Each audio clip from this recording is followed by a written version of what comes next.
The world of Super Mario Bros. 3 is dark and mysterious. The story of the game is one of hubris and lives lost in the unrelenting violence of a plumber who has been thrust into a world that does not need him. Of course, the story is not given to us easily. We are forced to piece it together through logic, item descriptions, interviews with developers, and the material about the game given to us by the developers. There are many stories contained within Super Mario Bros. 3 if you are paying attention. The three sisters with their winged shells fleeing from the festering Mother Goomba is one such story. The furtive flinger is another. And what is their relationship with the swollen world?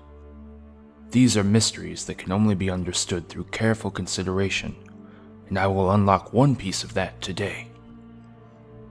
In this video, I will tell but one story from the vast web contained in Super Mario Bros. 3. But first, we need to talk about the plumber's dream.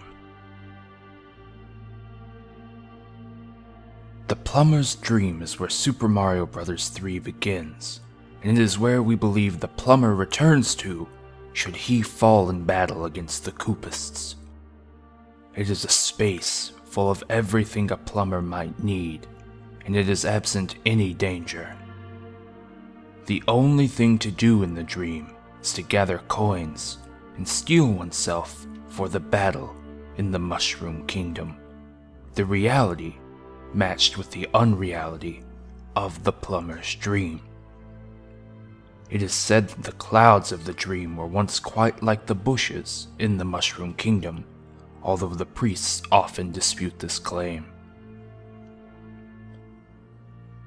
The plumber's dream is important because it is connected to all previous plumbers. According to the Super Mario Bros. 3 manual, the living mounds have imaginations that are directly tied to the alternate world of dreams. They stand silently and watch as Mario travels past them and fights futilely against the enemies who have colonized their lands. But what if the living mounds are not merely combinations of plants, dirt, and mines? What if they are something more? In a blurb from a book published in 1989, the creator of Super Mario Bros. 3 was quoted as saying that there is a horrifying secret behind the cheerful backgrounds in his games.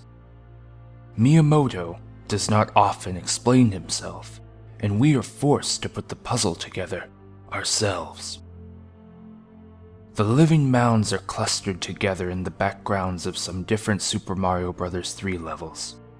They do not touch other monsters, and they seem to exist as a small family.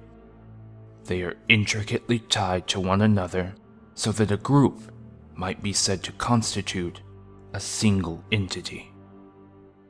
This is not all that different from the way a plumber functions in the game. A plumber has a certain number of lives contained in one entity. After those lives are destroyed, the plumber must retreat back to the dream and start all over again. One would assume that the plumber is merely beginning over again. But what if each plumber is a different one? What if each plumber who exits the dream is a different entity altogether? The living mounds are what happens to a plumber who perishes in the Mushroom Kingdom. Their bodies and lost lives intermingle in the levels, producing the gleeful watchers who hope that the next plumber will succeed where they have failed. The plumber's dream is not a place for recovery and recuperation. Instead, it is a location for new plumbers to be created so that they can be thrown into the meat grinder of the Mushroom Kingdom. If you learned anything about Super Mario Bros. 3, please hit the like button. If you want to see more about the story of the Mushroom Kingdom, please hit the subscribe button. Monty, My horse is frozen. Hmm.